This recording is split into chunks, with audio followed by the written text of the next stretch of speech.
What does it mean to be American?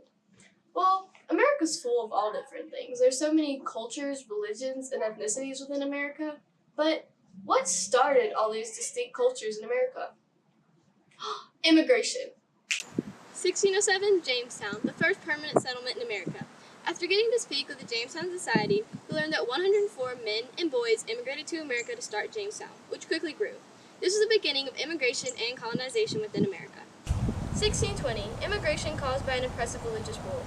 After getting to speak with the Mayflower Society, we learned that there was a group of 102 separatists that voyaged to America.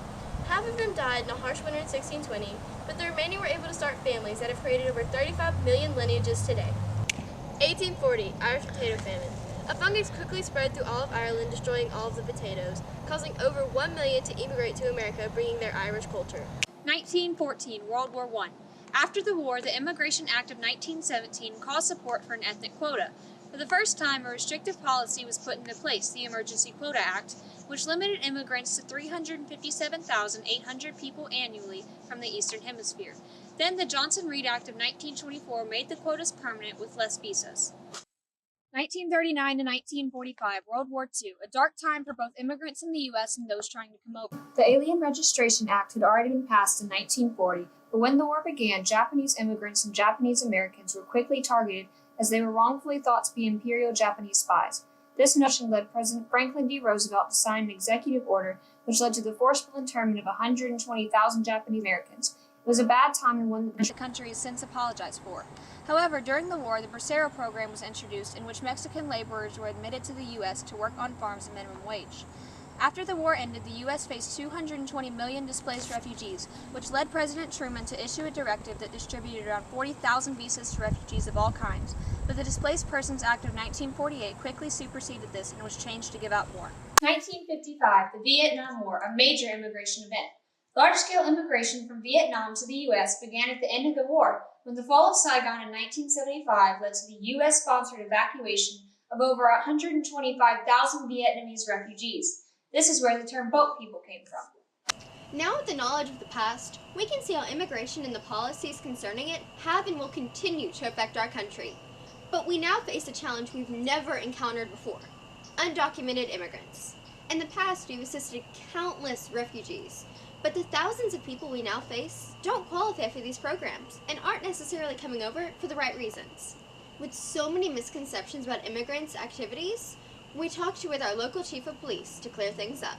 The misconception of somebody being Mexican and being a criminal is so far out of whack. Just because most of the people that we deal with locally, they're generally just here to make a living.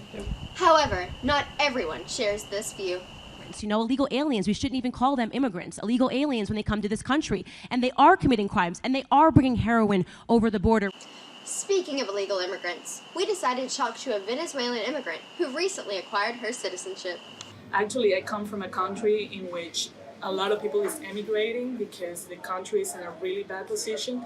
And now when I put myself into that position, I kind of understand what they're going through. I'm not with illegal immigration because I don't think anything illegal is good, of course. But on the other hand, I can put myself in their shoes. We then spoke to Louisiana's Lieutenant Governor concerning his view on the matter. To work under the table hurts because the economy does not benefit. I believe people need to come to this country, but if you just open those gates and let them in, a lot of bad people are going to come in with them. But with all of the attention focused on undocumented immigrants, we rarely recognize the positive aspects legal immigrants bring to the nation, one being economic benefits. Jobs that immigrants fill work to keep vital companies in the U.S., including the Big Easy Seafood Company, which is under the management of Larry Avery.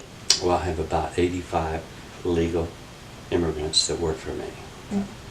Out of the 200 employees we have, 85. Jobs and projects like we do in our company are a lot of times handled by immigrants. Legal immigration is crucial to the growth. Processes like these work to welcome immigrants, the most important being the naturalization process. of which Carolina can share her experience. Ooh, that was a very, very long process. It took me about 11 to 12 years to be able to become an American citizen. It was hard in terms of family reunion because I couldn't bring my husband. But why do immigrants decide to go through the long naturalization process or make the dangerous trek across the border?